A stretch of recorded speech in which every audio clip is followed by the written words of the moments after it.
Assalamualaikum warahmatullahi wabarakatuh. Alhamdulillah rabbil alamin, wassalatu wassalam ala asrafil anbiya wal mursalin sayyidina lana Muhammadin wa ala alihi washabihi ajma'in. Amma ba'du. Para ikhwani fillah yang dirahmati oleh Allah dimanapun Anda berada, alhamdulillah bulan ini adalah bulan Rajab. Mudah-mudahan Allah memberikan keberkahan kepada kita semua di bulan Rajab dan di bulan Sya'ban, dan mudah-mudahan Allah sampaikan kita semua ke dalam bulan Ramadan dalam keadaan sehat walafiat.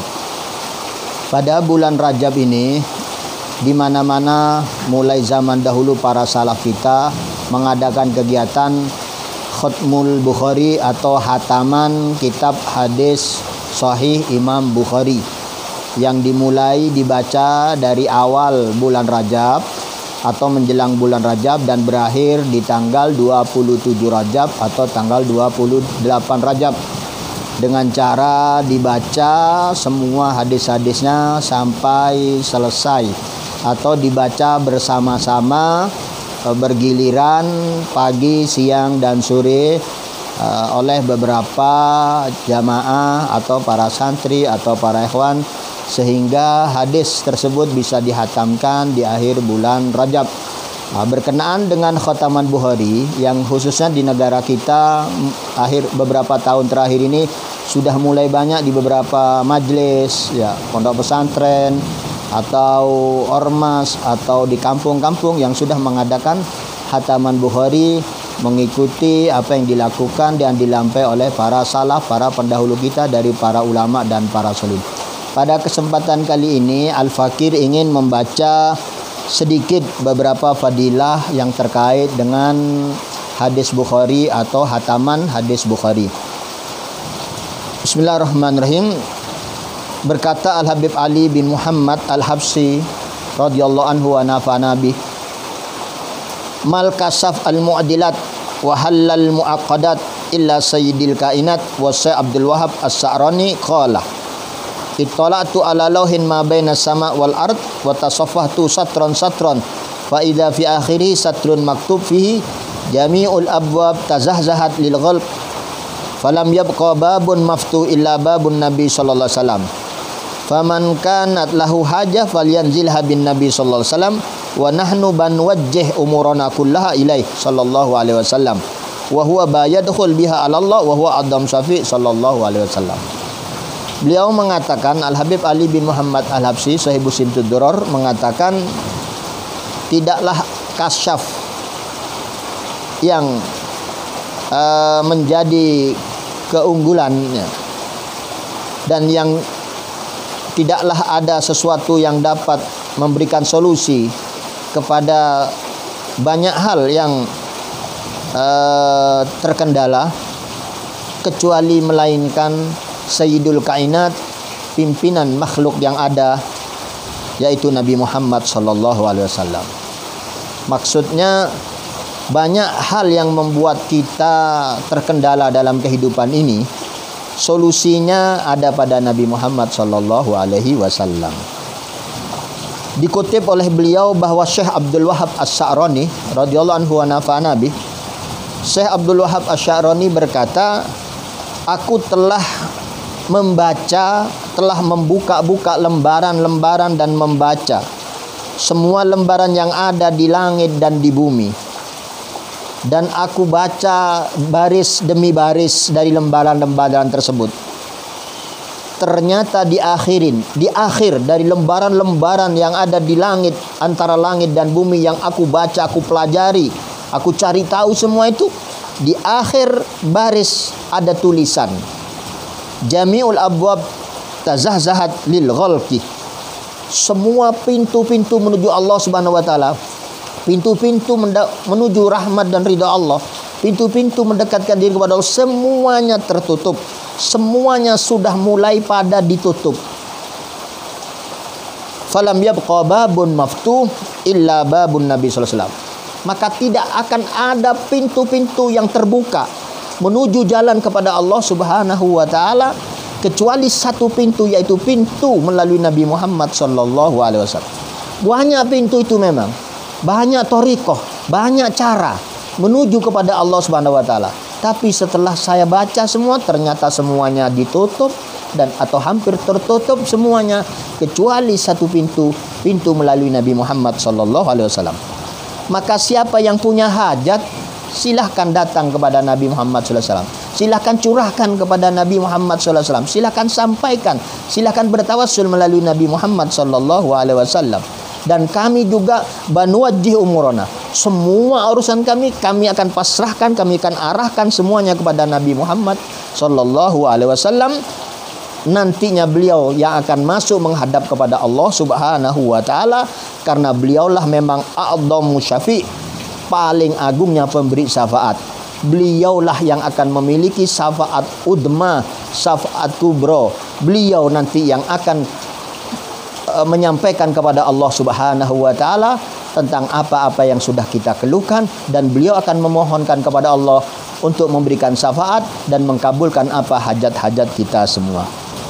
Demikian itu yang disampaikan oleh Habib Ali Al-Habsyi yang terkait dengan Syekh Abdul Wahab Asy-Sya'rani, bahwa kita semua tidak ada lain hanya mendekatkan melalui Nabi Muhammad SAW. Ngikuti syariatnya, ngikuti hadisnya, ngikuti sunnahnya. Itu yang jalan yang akan sampai kepada Allah Subhanahu wa taala. Kemudian dalam kesempatan ini sedikit kami akan bacakan di sini apa yang terkait dengan fadilah membaca Sahih Bukhari ya. Sahih Bukhari yang disampaikan disusun di sini oleh Habib Ahmad bin Ali bin Ahmad bin Abdullah bin Thalib Al-Atas nafa'allahu bi amin, yang tadi sudah kami baca sedikit dan kami akan lanjutkan. Bismillahirrahmanirrahim. Alhamdulillahil baril jawad alladzi jallat ni'amuhu anil ihsa wal adat, khaliqul lutf wal irsad, al hadi la subul rasad, al mufiq bi karami liturukil madad, liturukis sadat, al man bil i'tina bi sunnati habibi rasul sallallahu alaihi wa ala alihi wa sahbihi bi ilmil isnad wa ba'du. Fa inna ilma sunnah nabiy ba'dal kitabil aziz a'dhamul ulum qadran. Sesungguhnya ilmu sunnah, ilmu yang bersumber dari sunnah nabawiyah, itu adalah paling agungnya ilmu pengetahuan setelah Al-Quran Al-Karim. Setelah Al-Quran, Al-Quran tentunya tidak dipungkiri lagi sumber segala macam ilmu Al-Quran. Itu yang pertama. Yang kedua adalah sunnah-sunnah Nabi Muhammad SAW, yang mana sunnah nabawiyah adalah termasuk paling agungnya, paling mulianya, arqaha syarafan wa fakhran, karena dari sanalah dasar-dasar kaidah hukum-hukum Islam itu berdiri. Jadi bersumber dari Al-Quran dan bersumber dari hadis. Semua kaidah hukum-hukum Islam, syariat Islam ini bersumbernya dari sana. Dari sanalah nampak kemudian perincian tentang mujmalnya ayat-ayat Al-Quran. Kita tahu Al-Quran dari mana? Kita tahu tafsir, kita tahu takwil, kita tahu apa yang dimaksud Al-Quran dari mana? Ya dari hadis Nabi Muhammad SAW. Bagaimana tidak? Karena sumber Al-Quran itu keluarnya dari Nabi Muhammad SAW, dan Nabi Muhammad lah yang menerangkan apa yang dimaksud oleh Allah Subhanahu wa ta'ala. Karena semua yang disampaikan Nabi Muhammad SAW itu wahyu. Wa ma yantiqu anil hawa in huwa illa wahyu yuha. Nabi tidak ada mengucapkan sesuatu ucapan yang berdasarkan hawa nafsunya, melainkan itu juga wahyu dari Allah Subhanahu wa ta'ala. Jadi hadis-hadis Nabi itu wahyu dari Allah Subhanahu wa ta'ala. Apabila ada ayat-ayat Al-Quran yang disampaikan oleh malaikat Jibril kepada beliau sampaikan kepada sahabatnya, kemudian beliau menerangkan, mentafsil, menerangkan apa yang dimaksud dari ayat-ayat Al-Quran tadi, karena beliaulah yang memang paling tahu tentang itu semua. Nabilah sang mufassir, dan Nabi semua itu keluarnya dari Allah Subhanahu wa ta'ala, bukan dari hawa nafsu. Wa ma yantiqu anil hawa, bukan dari pengetahuan Nabi sendiri, bukan dari hawa nafsu, bukan dari keinginan Nabi, tapi wahyun yuha, wahyu yang diwahyukan oleh Allah Subhanahu wa ta'ala. Wa inna kitab al-Bukhari al-Jami' qad adhara min kunuzi matalibih al-aliyah ibrizil balagha wa abras. Dan salah satunya adalah kitab Sahih Bukhari, kitab hadis-hadis yang dirangkum oleh Imam Bukhari. Di situlah terkumpulkannya sunnah-sunnah Nabi atau hadis-hadis Nabi Muhammad Sallallahu Alaihi Wasallam. Ya. Apalagi sebagaimana yang disampaikan oleh para ulama, kitab paling sahih setelah Al-Quran adalah kitab Sahih Bukhari dan Sahih Muslim. Bagaimana tidak, Imam Bukhari adalah seorang ulama besar, ulama syekhul hadis, ya, tokoh ulama hadis, taibub ilal fil qadim wal hadis, ya, imamul aimma ajaman wa araban. Beliau adalah imam para imam, ya, bil fadail lati sara biha syarqan wa gharban. Beliau yang sudah mempunyai keutamaan dari timur sampai barat, ya. Al-Hafidh alladzi taghib anhu syaridah wadhabit allati stawat ladahi tariqa wa talidah, Abu Abdullah Muhammad bin Ismail Al-Bukhari radhiyallahu anhu. Beliau adalah pakar hadis di zamannya beliau, ya. Nah, beliau adalah Abi Abdillah Al-Bukhari, lahir hari Jumat, ya, 13 Syawal tahun 194 lahir di Bukhari. Beliau wafat, ayahnya beliau wafat waktu beliau masih kecil. Jadi beliau seorang yatim yang diasuh oleh ibunya.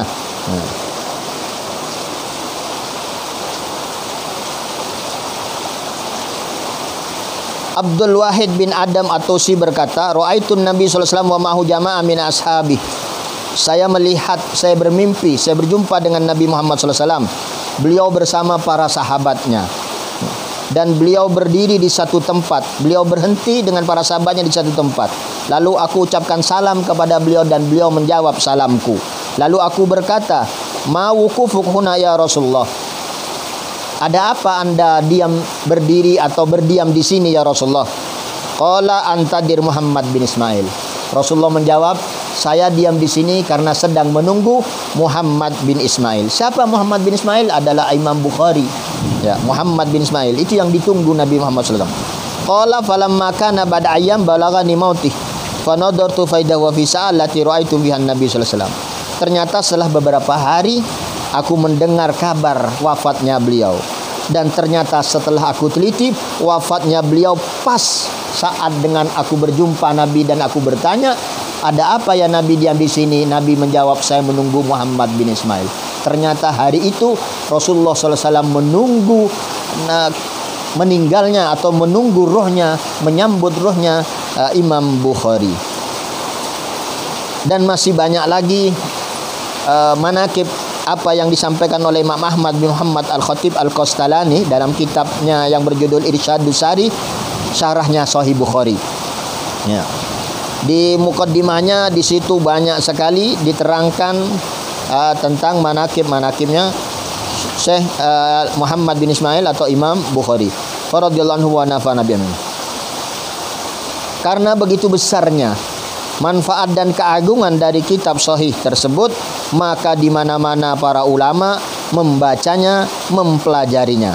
Sebagaimana disampaikan oleh Syekh Abu Muhammad Abdullah bin Abi Hamzah berkata kepadaku, man laqitu minal arifin amman laqiyahu minas sadal muqarrabin lahu bil fadl. Setiap aku bertemu dengan seorang yang arif billah dari sadah cucu-cucu Nabi yang betul-betul alim, utama, mulia, agung, beliau berkata kepadaku, inna sahihal Bukhari ma quri'a fi siddatin illa furijat. Sesungguhnya kitab Sahih Bukhari tidak dibaca bila ada sesuatu masalah yang sangat berat kecuali Allah berikan jalan keluarnya. Salah satu manfaatnya, kalau ada musibah, ada paceklik, ada keruwetan, bacalah Sahih Bukhari, maka Allah akan berikan jalan keluar. Wala rukiba bi fi markabin faghariqat. Dan bila orang membawa Sahih Bukhari di suatu perjalanan melewati mengarungi samudra dengan kapal laut, dia tidak akan tenggelam. Begitu apa yang disampaikan para sadah, para arifin billah kepada As-Syekh Abu Muhammad Abdullah bin Abi Hamzah. Qala wa kana mujabud da'wah wa qad ali qari rahimullah. Dan kata beliau, Sahih Bukhari ini bisa dikabulkan doa dengan berkat Sahih Bukhari. Ya, berkat doanya beliau Imam Bukhari. Jadi semua yang membaca Sahih Bukhari kemudian berdoa, maka doanya akan makbul dengan berkah, dengan wasilah hadis Sahih Bukhari. Dan berkata Al-Hafidh Imaduddin bin Katsir, wa kitabul Bukhari as-sahih yustasqa bi qiraatihil ghamam wajma' ala qabuli wa sihhati ma fi ahli Islam. Beliau berkata kitab Sahih Bukhari ini bisa dijadikan wasilah perantara untuk menurunkan hujan. Dengan cara membaca kitab Bukhari dengan niat Allah turunkan hujan. Jadi bila ada kemarau, paceklik, baca bareng-bareng dengan niat istisqa, Allah akan turunkan hujan. Nah, begitu juga telah disepakati bahwa Sahih Bukhari ini bisa dijadikan tawassul sehingga mempercepat atau mengistijabahkan doa. Wa qala Az-Zahabi, Imam Az-Zahabi berkata, "Falau rahala syakhsu li sima'ihi min alfi farsakhin lama dha'at rihlatu." Siapa bila ada seseorang yang melakukan perjalanan 1000 farsakh yang ingin mendengarkan hadis Sahih Bukhari ini, lama dha'at rihlatu, tidak akan hilang kendaraannya, tidak akan sia-sia perjalanannya. Dan Sayyiduna Habib Ali bin Muhammad Al-Absi radhiyallahu anhu berkata, qiraatuna fil Bukhari tuharrik salasilir rahmah. Kami kalau membaca kitab Bukhari itu dapat menggerakkan rantai rahmatnya Allah Subhanahu wa taala, alias mengunduh rahmatnya Allah Subhanahu wa taala. Dengan membaca Bukhari, Allah turunkan rahmatnya Allah Subhanahu wa taala. Wa qala fil Masra'ir Rawi wa fi Tarikh Ibnu Khatib, di dalam dua kitab tersebut dikatakan anna Ismail bin Muhammad An-Nisaburi qara al-Bukhari, beliau Imam Ismail bin Muhammad An-Nisaburi membaca kitab Bukhari fi thalatha majalis, menghatamkan di 3 majlis. Yabtadi minal maghrib wa yaqta qiraatuhu waqtal fajar. Beliau mulai dari setelah selesai maghrib, ya, dibaca, selesai Aisyah dibaca sampai waktu fajar, ya. Dan wa minad duha ilal maghrib. Kemudian yang kedua, setelah fajar dia berhenti melakukan kegiatan-kegiatan sampai duha. Dari duha dia baca lagi sampai sore, sampai maghrib. Wasalis yang ketiga minal maghrib ilal fajar, hatam. Jadi 1 hari 2 malam 1 hari. Imam Ismail bin Muhammad An-Nisaburi kalau baca kitab Bukhari 1 malam 2 malam 1 hari selesai. Dari mulai maghrib sampai pagi istirahat, dimulai dari duha sampai maghrib, dan dari maghrib sampai fajar hatam, selesai. Dan diceritakan oleh Hafidh Al-Maghrib Al-Abdusi, Qara al-Bukhari bilafdi ayyamul istisqa fi yawm wahid. Beliau membaca 1 hari hatam, dihatamkan 1 hari untuk tujuan istisqa, kemudian turunlah hujan. Jadi dari pagi diselesaikan. Nah, subhanallah, itu karomahnya beliau. Karena Sahih Bukhari itu ada 6.000-an hadis. Ya, kalau yang kita pegang ini Tajridus Sharih itu berisikan 2.200-an, ya, 244 hadis kurang lebih begitu ya. Nah, ini mukhtasornya, ringkasannya ya. Kalau Imam Bukhari ada 6.000-an hadis dengan sanadnya yang lengkap. Itu dibaca selesai 1 hari. Wa qala Al-Habib Ahmad bin Hasan Al-Attas, beliau bercerita bahwa Al-Habib Ubaidillah bin Muhsin As-Sagaf, dari kebiasaannya beliau adalah membaca Bukhari di bulan Rajab. Semuanya dihabisin di bulan Rajab. Qissatan awalun nahar qadra sa'atain. Caranya beliau membacanya 1 waktu di awal siang kira-kira 2 jam. Kemudian akhir nahar, di akhir siang kira-kira 1 jam setengah. Wa yukammilanahu fi syahril madkur, dan beliau selesaikan dalam 1 bulan. Jadi beliau baca 1 bulan Rajab. Al-Habib Ubaidillah bin Muhsin As-Sagaf itu menghatamkan Bukhari dengan cara pagi 2 jam. Pagi-pagi sekali 2 jam dia baca, kemudian nanti di sore hari sebelum maghrib dia baca 1 jam setengah. Nah, 1 bulan hatam. Begitu juga mereka para salafus soleh membaca kitab Bukhari di bulan Rajab gitu.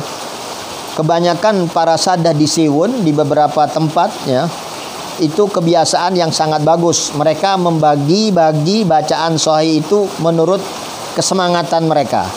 Nah, begitu juga kebiasaan mereka dari membaca di Zabid ya, di Buldanil Yaman, di beberapa tempat di Yaman, di beberapa kota itu terbiasa diadakan hataman Bukhari.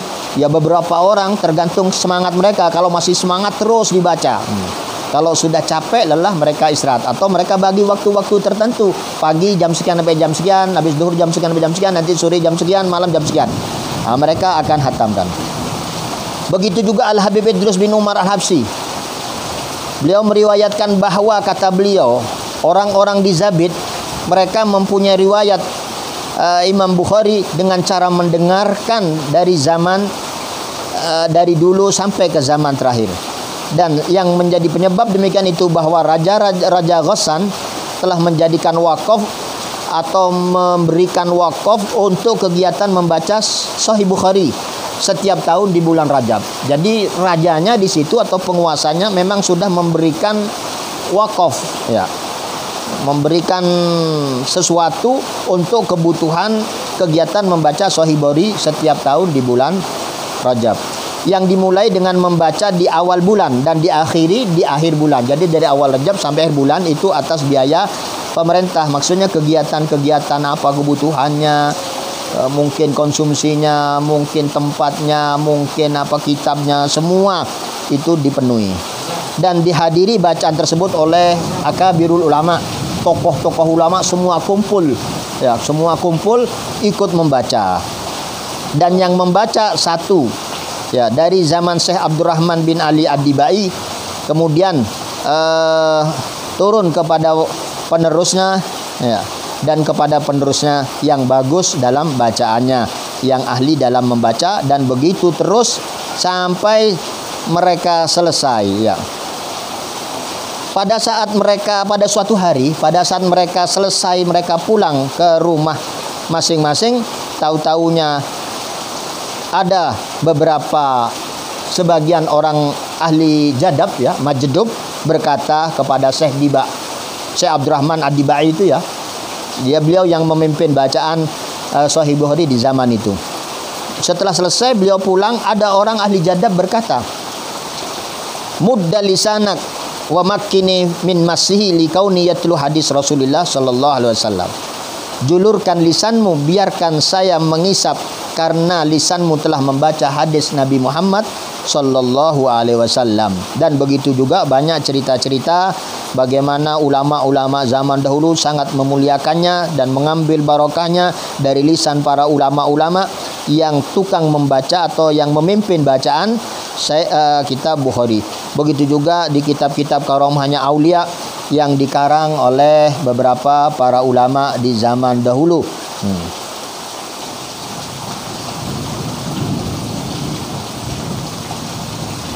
Begitu juga di zaman pada saat Tatar, ya, di Ibnu Daqil Id, ya, termasuk karomahnya Syekh Muhammad bin Ali bin Wahab Abil Fatah Taqiyuddin Ibnu Daqil Id, yang terkenal Ibnu Daqil Id. Pada saat datang At-Tatar, ya, Marsum As-Sultan ke Mesir, itu kumpulkan ulama dan membaca Bukhari. Maka dibacalah dari majlis akhir, ya, sampai selesai itu hari Jumat. Pada hari Jumat berikutnya, qala Syekh li ba'dil jamaah, ma fa'altum bi Bukharikum, apa yang telah kalian lakukan dengan Bukhari kalian? Qala nakhtimul yaum, kami hatamkan sekarang. Qala infasal amruh min amsil asri wa batal muslimun ala kada. Akhirnya mereka semua mulai sore asar, mereka terus bermalam di tempat itu sampai hatam. Al-Habib Idrus bin Muhammad Al-Habsyi berkata, ketahuilah wahai orang-orang yang hadir dalam kegiatan hataman Bukhari, wajib, ya, untuk mendengarkan hadis Nabi Muhammad SAW dengan akhlak, dengan adab, dengan akal, ya, sopan, diam, ya. Karena apa? Supaya dapat mengambil manfaat dari hukum-hukum Allah Subhanahu wa taala, dan sebagai penghormatan itu kalamnya Nabi Muhammad sallallahu alaihi wasallam, dan hendaknya memaksakan dirinya untuk mengamalkan apa yang ada dalam hadis yang dibaca, yang dia dapatkan dari guru-guru yang membaca kitab hadis Bukhari tersebut. Sebagaimana Al-Qadi Iyad dalam kitab As-Sifatnya menyatakan, beliau berkata, Ibrahim At-Tujabi berkata, wajib pada setiap mukmin kapan disebutkan hadis-hadis Nabi Muhammad SAW atau dibacakan hadis Nabi Muhammad SAW, harus khusyuk, harus sopan, nunduk, tidak berbicara dan tidak bergerak untuk menghormati hadis Nabi Muhammad sallallahu alaihi wasallam. Salah satu contohnya Ibnu Sirin. Ibnu Sirin kalau sedang tertawa atau senyum, begitu ada orang membaca hadis Nabi Muhammad SAW, langsung terdiam, langsung khusyuk, saking menghormatinya hadis Nabi Muhammad SAW. Begitu juga Abdurrahman bin Mahdi, kalau dibacakan hadis Nabi Muhammad SAW, mereka memerintahkan agar diam. La tarfa'u aswatakum fawqa sautin Nabi SAW, karena sudah ada nas yang melarang mengangkat suara atau lebih keras suaranya daripada suara hadis Nabi Muhammad sallallahu alaihi wasallam. Begitulah mereka menganggap wajib mendengarkannya. Menurut Al-Habib Muhammad bin Hadi As-Sagaf nafa'anallahu bih, termasuk mengagungkan kemuliaan Allah adalah membaca kitab Bukhari di bulan Rajab. Ya. Barang siapa yang menjalankan hak-hak Allah di bulan Rajab, maka Allah akan memberikan taufiknya untuk menjalankan hak-haknya di bulan Sa'ban. Dan barang siapa yang Allah berikan taufik untuk menjalani ibadah-ibadah di bulan Sa'ban, maka Allah akan memberikan kemampuan orang tersebut untuk menjalani hak-hak Allah, kewajiban seorang hamba beribadah dalam bulan Ramadan. Nah, ini jadi kalau kita Ramadan ingin maksimal dalam beribadah, Sa'bannya harus maksimal. Kalau Sa'bannya agar bisa maksimal, dimulai dari Rajab. Jadi Rajab yang dapat menjalankan kewajiban-kewajiban antara lain adalah membaca Bukhari di bulan Rajab. Ya, membaca Bukhari, istighfar. Nah, nanti Allah akan berikan taufik kita menjadi baik di Sa'ban, dan kemudian kalau baik di Sa'ban akan menjadi baik di Ramadan. Nah, itu salah satu manfaat dari Habib Muhammad bin Hadi As-Sagaf nafa'anallahu bi fiddarin amin. Demikian sekelumit tentang sedikit bagaimana tentang hataman Bukhari di bulan Rajab. Ya. Di sini ada nasihat beliau, siapa yang hadir harus sungguh-sungguh, harus beradab. Ya. Kalau tidak maka cukup di rumah saja, dan insya Allah yang di rumah pun akan mendapatkan keberkahannya dari pembacaan hadis Bukhari. Dan ketahuilah, sesungguhnya semua hadis-hadis Nabi Muhammad SAW itu sangat bagus, sangat mulia. Bagaimana tidak, karena itu kalamnya Nabi Muhammad SAW. Menceritakan tentang Nabi, bagaimana Nabi dengan keluarganya, dengan sahabatnya, dan juga termasuk bagaimana Nabi menerangkan tentang halal dan haram, tentang puasa, tentang sholat, zakat, haji, dan lain sebagainya. Dari situlah maka sungguh bahwa pembacaan hadis itu sangat mulia, dan kita pasti banyak bersalawat dan berhubungan dengan Nabi Muhammad sallallahu alaihi wasallam. Dan mudah-mudahan kita semua diberi kemampuan oleh Allah Subhanahu wa taala menghadiri atau menghadiri kegiatan hataman Bukhari, atau kita di rumah masing-masing bisa menghatamkan kitab Bukhari di bulan Rajab, dan mudah-mudahan kita mendapatkan barokahnya dan mendapatkan syafaat Nabi Muhammad sallallahu alaihi wasallam. Allahumma barik lana fi Rajab wa Sya'bana wa ballighna Ramadana. Demikian, bila ada salah dan khilaf kami mohon maaf. Assalamualaikum warahmatullahi wabarakatuh.